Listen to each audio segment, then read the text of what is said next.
Olá, bem-vindos a mais uma aula do nosso canal Educa Brejo. Eu sou a professora Firma de Língua Portuguesa e hoje a nossa aula vai ser sobre dificuldades ortográficas.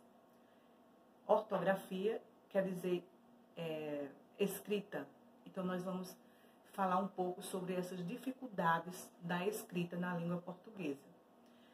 Principalmente porque nós, em 2010, nós tivemos uma reforma ortográfica e muitas palavras mudaram a sua escrita. Então, nós vamos ver algumas dessas regras. Lembrando que, para se escrever bem e corretamente, é preciso muita leitura. Nós precisamos ler para poder aprender a nossa língua portuguesa. Então, hoje, nós vamos ver as dificuldades ortográficas, algumas a primeira aula dessa série.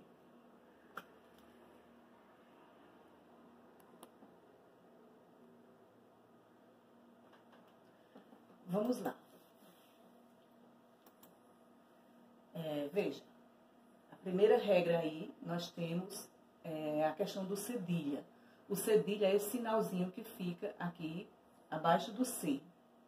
Algumas palavras nós vamos escrever com C, mas não vamos pronunciar o C, vamos pronunciar o S. E quando isso ocorrer, nós vamos utilizar o cedilha. Então, quando esse cedilha vier antes do E e do I, o C vier antes do E e do I, então nós não vamos usar o cedilha. Então, nunca vamos usar antes do E e do I. Então, palavras como adoeci, anoiteceu, emagreci, comecei, nós não vamos utilizar esse sinal. No caso de, por exemplo, doença, com o C, com o som de S, veio antes do A, então você coloca o cedilha. Né? Adoeço, aí sim, porque vem antes do O. E também em algumas outras palavras. Outra regra que nos traz muitas dificuldades de emprego é o mas, mais e mas. Então, nós temos aí mas, que é uma conjunção, né? Mais, que indica intensidade, soma, e mas, que é um adjetivo, que é, na verdade, o feminino de mal, de maus. Então, eu tenho os exemplos aqui. Suas irmãs são caladas, mas simpáticas. Observem que o mas aqui tem o sentido de porém. Suas irmãs são caladas, porém, não é? São simpáticas. Então, o mas vai ter esse sentido, de conjunção. Gostaria de comer mais pudim. Eu gostaria de comer mais. Então, é no sentido de intensidade. Mais pudim. Então, eu escrevo mais aí com o i. Essas meninas são más e antipáticas. Ou seja, se fossem meninos, eu diria, esses meninos são maus e antipáticos. Então, mas, aqui com acento, M-A-S, com acento, é uma palavra feminina, no caso, um adjetivo, né, feminino de maus. Então, mas, conjunção, essa palavra é invariável, né, indica porém, é o mesmo sentido de porém. Mais indica uma intensidade, uma soma, e mas, que é o feminino de maus. Outra regra que nos mostra alguma dificuldade de escrita é o mal e o mal com U e o mal com L. Uma dica é você compreender, você lembrar, quando for grafar essas palavras, que mal com U é o antônimo de bom, ou seja, o contrário de bom.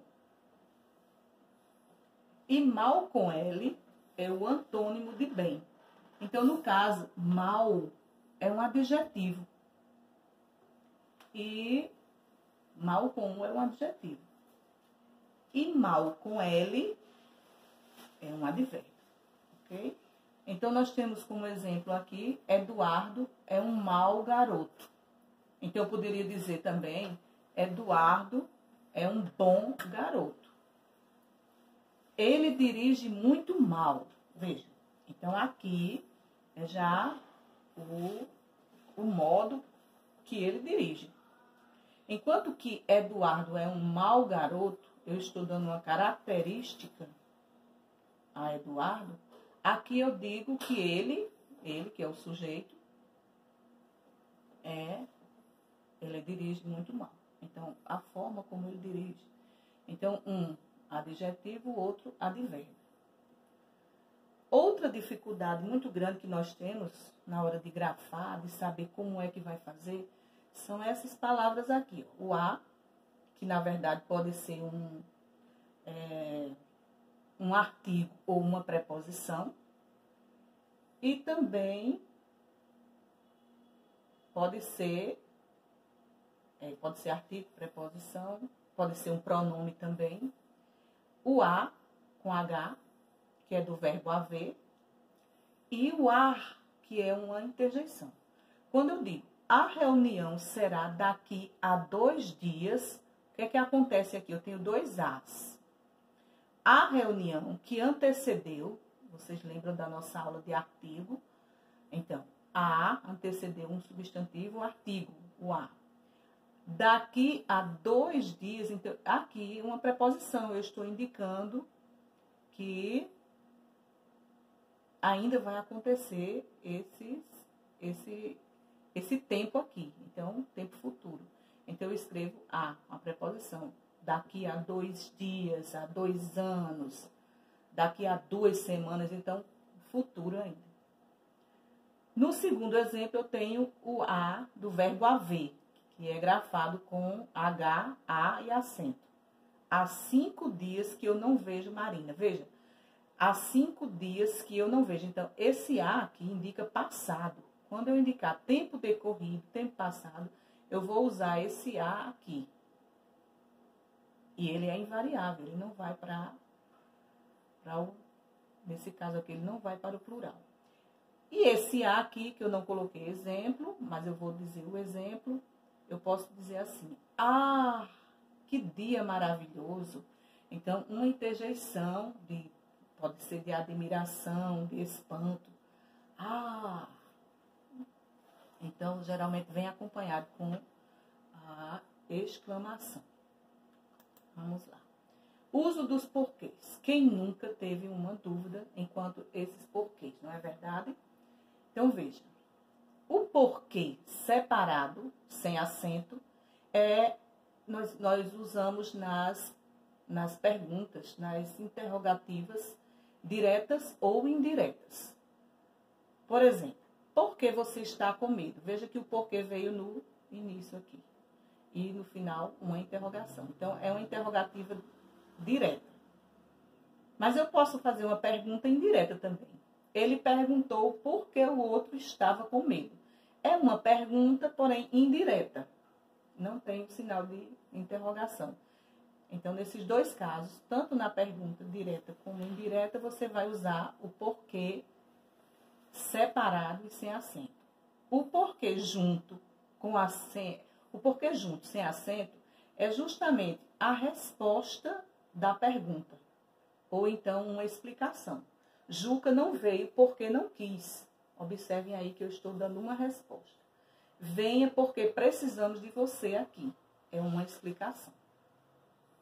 O porquê separado com acento também nós utilizamos nas perguntas. Só que nós utilizamos esse porquê separado com acento no final da frase. Você não veio. Por quê?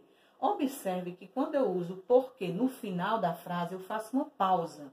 Então, esse que precisa ser acentuado. As aulas pararam por quê? Então, é essa a diferença. E o porquê juntinho, Eu não juntei aqui, mas entendam juntinho aqui. É uma palavra aportuguesada, não. É uma palavra substantivada que vai ter o sentido de razão, de motivo. Então, não sei o porquê de tanta briga. Não sei o motivo de tanta briga. Interessa-me saber o porquê de tanta risada. Então, essas são as diferenças do porquê. Verbos no presente, no passado e no futuro terminado em an, com M ou ão. Então, essa é uma dificuldade muito grande que as pessoas têm de grafar, porque a pronúncia não é muito diferente. Os professores farão reunião amanhã. Então, sempre que o verbo vier com ão, ele vem no futuro. Ele está aqui, ó, nesse tempo futuro. Hoje, todos ficam em casa. Observem que hoje, presente. Ontem, eles desobedeceram o isolamento. Tanto ficam no presente como desobedeceram no passado, terminam com AM. Todas as palavras terminadas em vogais duplas, não é? Olha, 2 O's aqui e 2 E's aqui, elas foram modificadas depois do acordo ortográfico. Então, antes, vou, voos, enjoo, enjoos, abençoo, perdoo, creem, deem, lei, vei, relei, prevei. Essas palavras, elas tinham um acento circunflexo na primeira vogal. Hoje não tem mais. Então, depois do acordo, essas palavras, se vocês verem por aí na internet ou em algum livro com acento, vocês vão entender que foi antes do acordo. Hoje elas são grafadas dessa forma. E por último, a terceira pessoa de verbos ter e vir. Então, essas palavras aqui, esses 2 verbos aqui e os verbos que advêm deles, né? Convir, eles seguem a mesma regra. Ou seja, na terceira pessoa do singular, nós temos ele tem estudado. Quando chega na terceira pessoa do plural, esse verbo recebe o acento circunflexo. Então, essa é a forma do plural desses verbos. Ele tem sem o acento. Eles têm com o acento circunflexo. Então, minha gente,